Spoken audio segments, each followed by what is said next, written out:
Salam damai sejahtera di dalam Tuhan kita Yesus Kristus. Shalom, selamat pagi dan semangat pagi. Jumpa kembali dalam renungan pagi kita untuk hari ini, Sabtu 27 Januari tahun 2024. Dan pekabaran firman Tuhan kita di pagi ini dengan judul Yang Kudus dari Israel. Sebelum kita lanjutkan, mari berdoa. Bapa kami dalam sorga, terima kasih untuk semua kebaikan-Mu di dalam kehidupan kami hingga di pagi ini. Kami akan mendengarkan pekabaran firman Tuhan. Biarlah firman-Mu dapat menjadi berkat dalam kehidupan kami. Terpujilah nama Tuhan, dalam nama Yesus kami telah berdoa. Amin. Sekali lagi pekabaran firman Tuhan kita dengan judul Yang Kudus dari Israel. Dan ayat firman Tuhan Matius 21 ayat 37, Anakku akan mereka segani. Sekali lagi, Matius 21 ayat 37, Anakku akan mereka segani. Dengan hati seorang bapa, Allah menanggung bersama umatnya. Ia memohon kepada mereka yang memberikan belas kasihan dan pengasihan ditarik kembali. Dengan sabar ia memaparkan dosa-dosa mereka di hadapan mereka, dan dengan panjang sabar menunggu pengakuan mereka. Nabi-nabi serta juru kabar dikirim untuk mendesakkan tuntutan Allah kepada para penggarap. Tetapi gantinya mereka itu diterima. Mereka diperlakukan sebagai musuh. Para penggarap itu menganiaya dan membunuh mereka. Allah tetap mengirim juru kabar yang lain. Tetapi mereka menerima perlakuan yang sama seperti yang pertama. Penggarap-penggarap itu malah menunjukkan kebencian yang lebih besar lagi. Sebagai jalan yang terakhir, Allah mengirimkan anaknya dengan berkata, Anakku akan mereka segani. Tetapi perlawanan mereka menunjukkan keinginan membalas dendam. Dan mereka berkata satu sama lain, Ia adalah ahli waris, mari kita bunuh dia, supaya warisannya menjadi milik kita. Kita akan dibiarkan mengurus kebun anggur ini dan kita dapat memperlakukan hasilnya sesuka hati kita. Para pemimpin Yahudi tidak mengasihi Allah.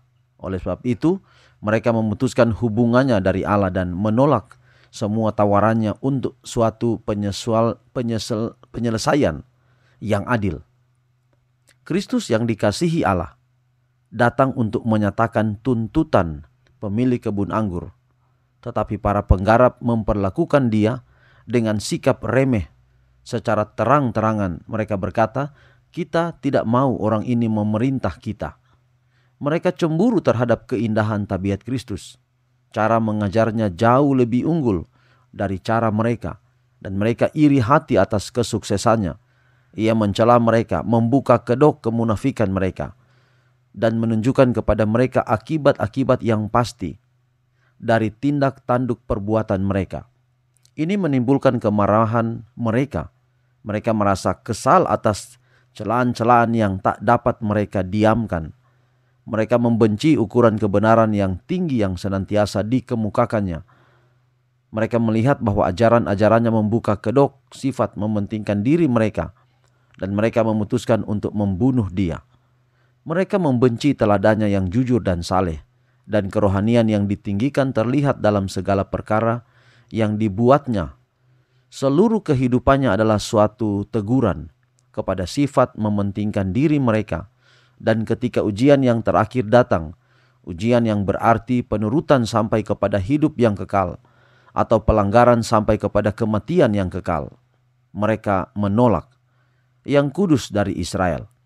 Ketika mereka ditanyai untuk memilih di antara Kristus dan Barabas, mereka berteriak, lepaskanlah Barabas bagi kami, Lukas 23:18. Dan ketika Pilatus bertanya, apakah yang harus kuperbuat dengan Yesus? Mereka berteriak kejam, ia harus disalibkan. Perenungan, kapankah saya telah berusaha untuk membungkam suara Yesus karena dia menghardik beberapa dosa yang saya hargai dalam hidup saya?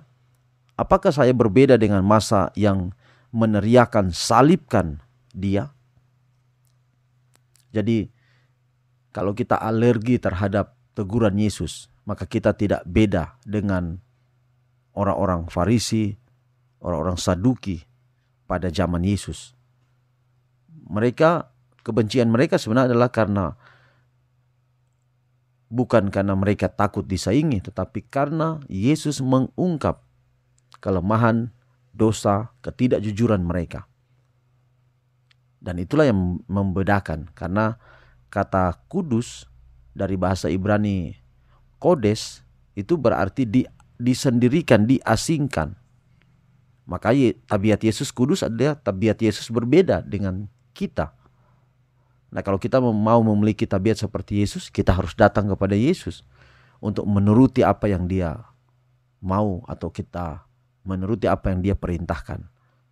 Jadi kita bersyukur, karena walaupun Yesus telah mati, banyak orang yang tidak sukai keberadaan Yesus. Tapi kalau saya dan saudara menerima Dia, kita juga akan merasakan hal yang sama. Seakan kita tidak diterima oleh orang lain di sekitar kita. Tapi mari tetap percaya kepada Yesus, nama di atas segala nama, yang akan menjadi satu berkat besar dalam kehidupan kita semua. Biarlah renungan pagi ini akan menjadi berkat dalam kehidupan kita semua. Mari kita akhiri dalam doa, mari berdoa. Bapa, terima kasih untuk renungan firman yang begitu indah hari ini. Biarlah dapat menjadi berkat dalam kehidupan kami. Berkati kami hari ini di setiap tugas kami, bentengi kami dengan kasih-Mu, pelihara kami dengan kebaikan Tuhan. Dan sepanjang Sabat ini kami boleh menikmati berkat-berkat hari Sabat menjadi bagian kami semua. Inilah menjadi doa kami, terpuji nama Tuhan, dalam nama Yesus kami telah berdoa. Amin. Demikianlah pekabaran di pagi ini. Sampai jumpa besok. Tuhan berkati kita semua. Selamat hari Sabat. Shalom.